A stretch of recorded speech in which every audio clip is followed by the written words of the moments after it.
Thank you for listening to The Price of Football. If you'd like to listen ad-free, get access to bonus episodes, and have a monthly Zoom chat with me and Kieran, join the Price of Football Club today by going to priceoffootball.com.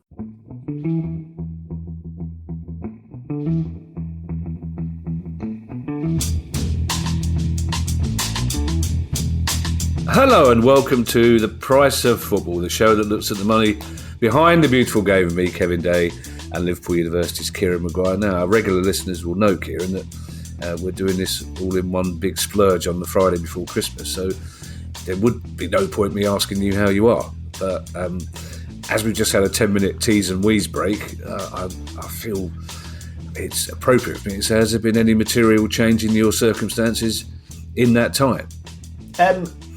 Well, I have had a mince pie. Oh. And I sat down. Finley is desperate to share it with me, but dried fruit and dogs don't go together. So he has got a major bottom lip on him.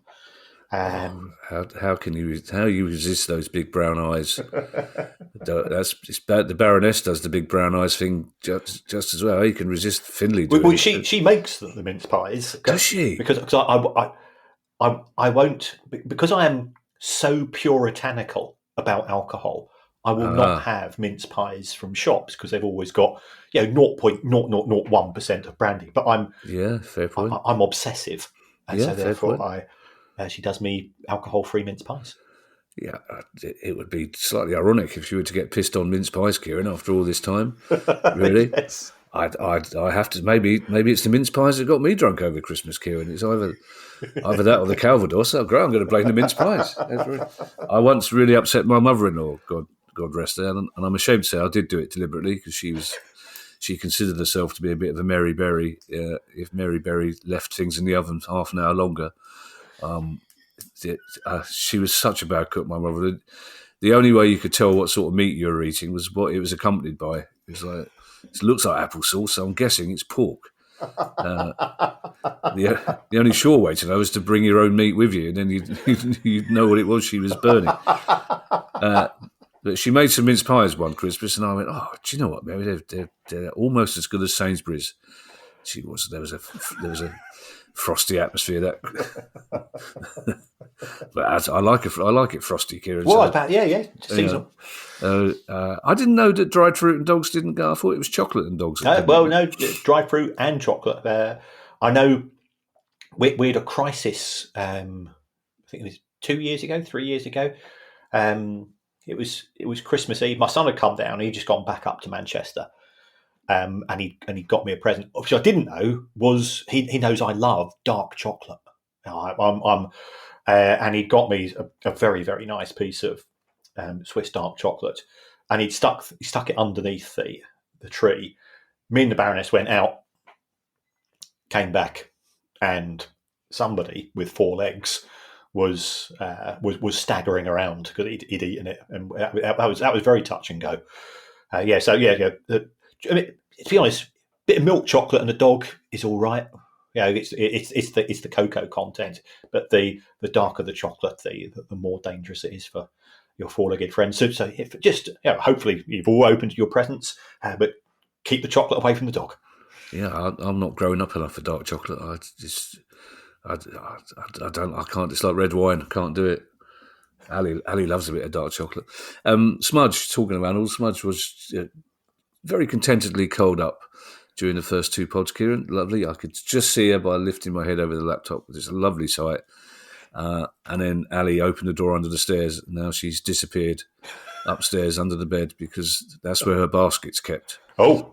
So every time she hears the door under the stairs going, she thinks she's off to the vet. So that'll be her under there for the day now. And then she'll be sulking for this. It's not necessarily a football start to the pod, Kieran, but we're easing our way in. If it's we're halfway through the 12 days. No one else who's at work on this day is actually doing any work in the first hour, just moving pencils around. It's been a while since I've been in an office and I even still have pencils. I can't remember the last time I used a pencil, and I teach for a living. I'm marking things, but even that's done online these days. Yeah. You get your online red pen. And as people know who took part in our quiz, we had to have some work done on our gutter because of the parakeets. According to Alfie, the roof of the parakeets. They drop the seed, you see, into your gutter, and the seed grows into a lawn. I was pleased to see that he had a pencil behind his ear, which was... Oh, really? Oh, yeah, it was great. It's like a carry-on film. He had no recourse to use it, but it was there. And let's carry on with this short but special pod, the third of our special Christmas holiday period pods. And our first question, Kieran, they're all question pods. I sometimes worry, Kieran, that the world of football think, right, it's that time between Christmas and New Year. The price of football's off. They'll be doing pre-recorded questions pods. Let's do something drastic. And it'll be 2 weeks before they get to talk about it. So I imagine as we speak, Offshore Jim is sacking hundreds of people. Callum Roper has our first question. And Callum says, with all the talk about Spurs having one of the most profitable stadiums for pounds extracted on a match day, it's a very cynical phrase that, Callum, isn't it? Pounds extracted on a match day. That got me thinking about what would be the least profitable stadium in the league. Further to that, are there stadia that make a loss for their club on a match day? Is there an example of some bizarre paradox that would make financial sense for a club to play behind closed doors instead of in front of supporters? Well, this is an interesting one, Callum. I've looked at the figures as far as the Premier League is concerned, and the club that generates the least amount of money per fan is Nottingham Forest, which surprised me. But Forest have been in the Premier League now for 3 seasons. When they came up, they were very good towards their fans. I suspect when we see the accounts for Luton for their season in the Premier League, that's likely to be the lowest for 23-24. But for 22-23, which is the most recent season for which we have the accounts for all of the clubs, it is very much Nottingham Forest, and by some way as well. I think just over £20 per fan per match, and that compares to 91 for Chelsea. 91 for Chelsea. Spurs, I think, were second. I think Arsenal were third or fourth, and there is very much a London premium as far as prices are concerned. Now, that figure is an average, so it covers a multitude of sins. It covers the walk-up fans. It covers potentially, and this was a question we were discussing on the most recent pod. It might include some merchandise sales on a match day, although I don't think that does. It could include car parks and so on.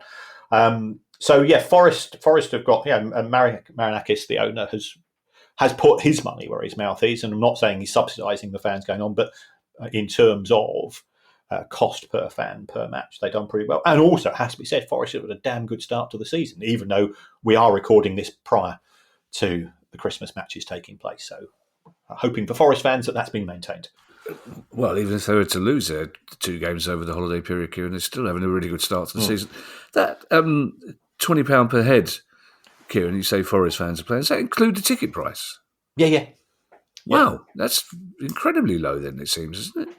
Yeah, but by the time you factor in kids' prices, the whole point about an average, and senior prices and so on, yes. And also it was 22-23, which was their first season back in the Premier League. They might have said, thanks very much for all your support, we're not going to put the prices up this season, and they might have gone up since then. So, I'm always looking in a rear view mirror when it comes to doing financial analysis. Yeah, forgive me, I was going to say I've been on the snowballs since Christmas Eve, but as everybody knows, this is the Friday before Christmas, so that would be a lie for comedy purposes, which is essentially what I do for a living, basically. Although I was around about the 18th of December, Hallie would go, should we get a snowball? You go, oh, yeah, great. And then you remember why you don't drink them for the rest of the year, because you won't. This is pointless for you, Kieran, because you won't even eat a mince pie in case it's got alcohol in it. So you're not going to know. I like Callum's idea that there might be a bizarre paradox that would make financial sense for a club to play behind closed doors instead of in front of supporters. Could that ever happen? It would be worthwhile if it was a big match against your biggest rivals and things are a bit testy. Yeah. And you realise that the security costs were going to exceed, especially if it was a lower league match. You do the sums, and you need more stewarding, you need more police. You put all of that in, and actually, we're only making a couple of quid per fan per match. Let's just call the whole thing off. But you wouldn't do that because it will still be the biggest match of the season as far as both sets of fans are concerned. We don't often get to visit Austria, Kieran, on the price of football, which is a shame because it's a beautiful country, especially this time of year. And of course, it's the New Year's Day concert from Vienna. It's always worth a listen on Radio 3 with the volume turned down quite low because your head's throbbing naturally.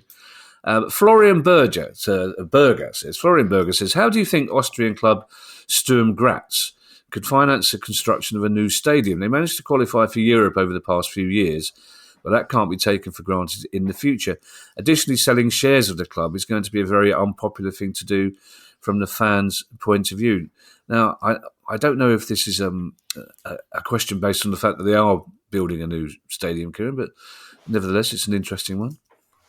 Yes, if we take a look at the currently named Merkur Arena, it's got a capacity of around about 16,500, but it was graded 3 by UEFA, which means that whilst you can use it for UEFA competition, and Sturm Graz are in the Champions League, at present they are 29th out of 36, but they've still got a chance. Yeah, they get 4 points from their last 2 games. I think they could sneak into the top 24, and that would be significantly financial beneficial. Their stadium used to be called the Arnold Schwarzenegger Stadium, because I think Arnold comes from there. But I'm not exactly sure what happened, but he's had a major fallout with his place of birth.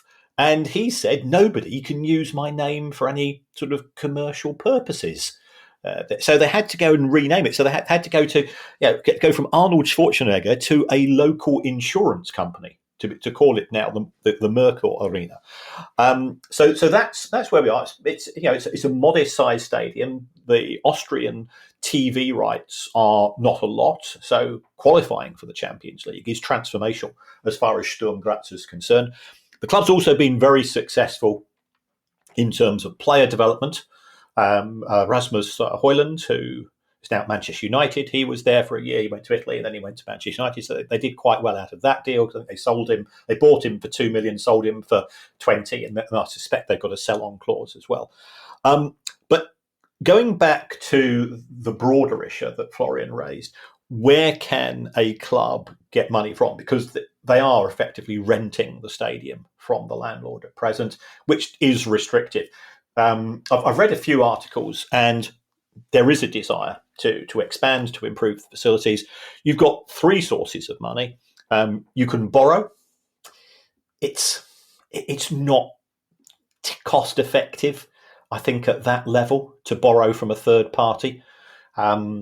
We see it take place in the Premier League, but as we've already said on this particular show, you've got clubs such as Chelsea who are getting £90 per fan per match. Well, Sturm Graz are not doing that. So you do the sums, and by the time you worked out your interest costs, your construction costs, your repayment costs, it's really not great unless you can find somebody. If Arnold Schwarzenegger wants to fund the stadium and give them an interest-free loan, that's a separate issue. You can do it through equity, but Florian has said that that's unlikely to be popular from a fan's point of view. That depends who you issue the shares to, of course. The advantage of issuing shares is that there's no obligation to repay. The third vehicle is to apply for some form of social funding. So it could be from local grants, it could be from national grants. There's EU grants available as well. Whether they would be given for a football stadium, I think, is fairly remote. But if there's the equivalent of the National Lottery Fund for construction developments, that will be one issue. It's very much touch and go, because the reality of football kicks in that you are effectively open for business 20 to 30 times a year, and you've got a piece of real estate on which you are paying interest on the loans, if you go down that route, 365 days a year, and you quickly realise that it's a tough gig to get through. But there's certainly, looking at the comments from the club and looking at the comments from local people in councils and so on, there seems to be a willingness to do it, but a willingness converting that into cash are not necessarily the same thing.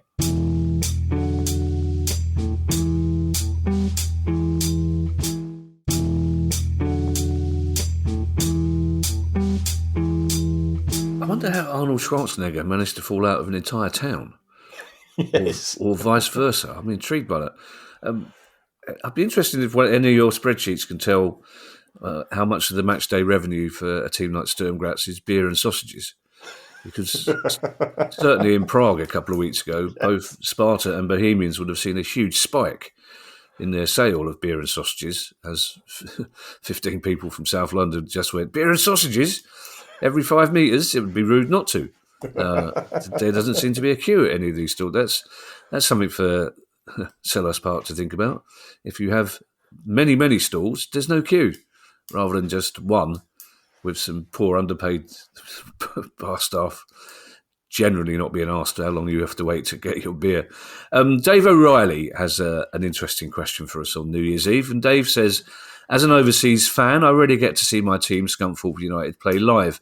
Most seasons I will buy a shirt or somebody will buy one for me, but I've always wondered that without sponsorship or donations, what is the best way for me to give money back to the club? I.e., do they make more percentage of things like shirts or items from the club shop, or from me paying to watch a match online, or are there other ways people can spend money that benefit clubs in the lower leagues? It's a nice, generous question for this time of year, Kieran. Well, whenever you look at any form of sale, you look at two things, one of which is we call marginal revenue. And marginal revenue is how much money does the club get from selling one more of X. That could be a piece of merchandise, that could be a TV stream or whatever. And then you say, okay, what is my marginal cost? How much is it costing the club to buy that one more item? Now, in the case of a piece of merchandise, for a Scunthorpe shirt, you're selling it for 45, 50 quid, you're having to buy it, you look at the difference. When it comes to streaming, it costs Scunthorpe United effectively a big zero to have one more subscriber. So it's pure profit. So that would be, if somebody wants to get Dave a present, get him a half-season ticket for the streaming product available. And we had Mark Ives on the show a couple of months ago from the National League, and they seem sort of very keen to try to have a global digital imprint as far as the opportunity for overseas fans to see them out. So that's the most effective way of getting more money to the club itself. It's to buy a match pass or a couple of match passes online, and that is going to generate a much bigger margin than a piece of merchandise. Although it's less memorable. I've actually got a Scunthorpe United supporters badge because I did some work with the Iron Trust when they were going through, I think it's fair to say, a dicky time with one of their previous owners. Great kit. Oh yeah, Claret and Blue. Always love Claret and Blue. It seems appropriate, Kieran, that our very last question of 2024 involves away round FFP and PSR. Because where would we be without the imaginative speculation of our listeners about ways to get around it?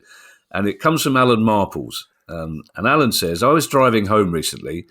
I'll tell you what, Alan, if you were driving home for Christmas, that gives me a great idea for a song. That's a cracking idea. Alan says, I was driving home recently and an advert for the upcoming Euro Millions jackpot came on the radio.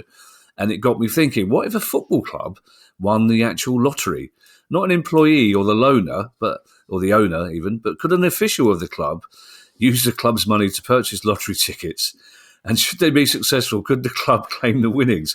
If so, would they be subject to gains or windfall taxes? And the billion-dollar question, says Alan, where would this windfall sit in terms of income, profit, etc., for FFP purposes? So I just love the idea of Steve Parish bowling down a newsagent, saying, I'll have 10 lucky dips, please.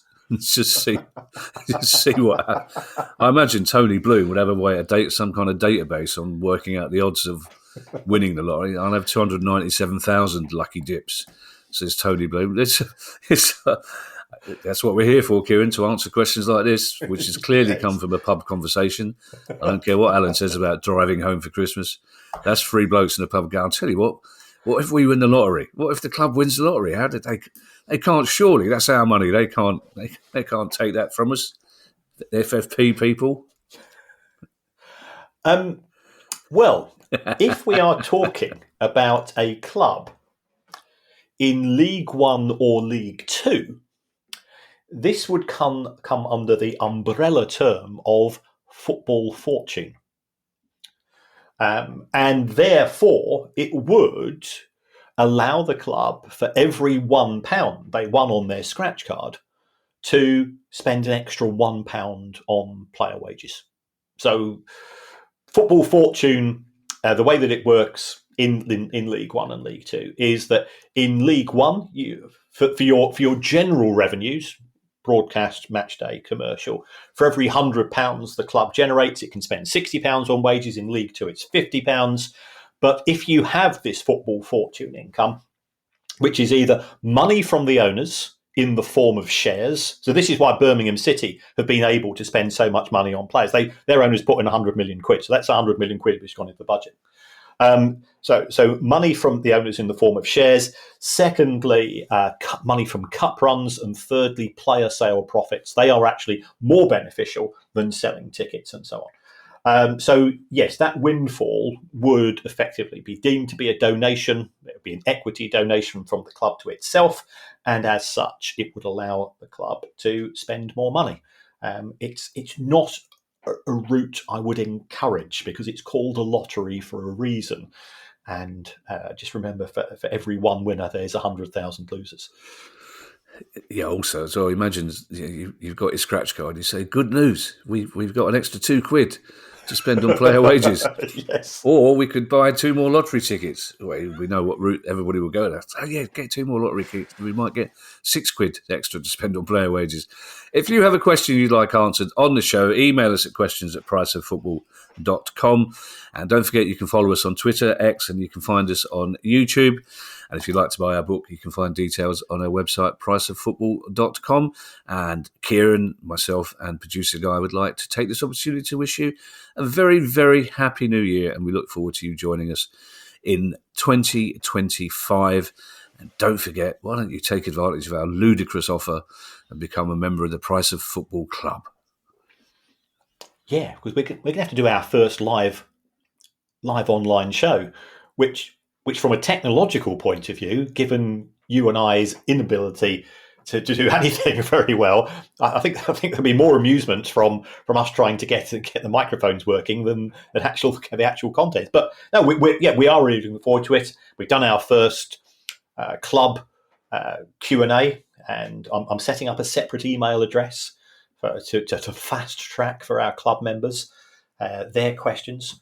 And if you think about how much consultancy costs, and I know how much consultancy costs, you're getting for £3.99 the opportunity to ask a question and get it answered, which might cost you a little bit more if you invoice me separately. Yeah, topical question as well. And it's probably best not to say, no, we have to do the live show. Okay, let's say we're really looking forward to doing the live show. No, I am. I think it's been great fun. I mean, the quiz the other night, again for our Patreon and club members, was rollicking good fun. It was rollicking good fun. And tense as well. Yeah, oh, yeah. Take that, QI. The price of football.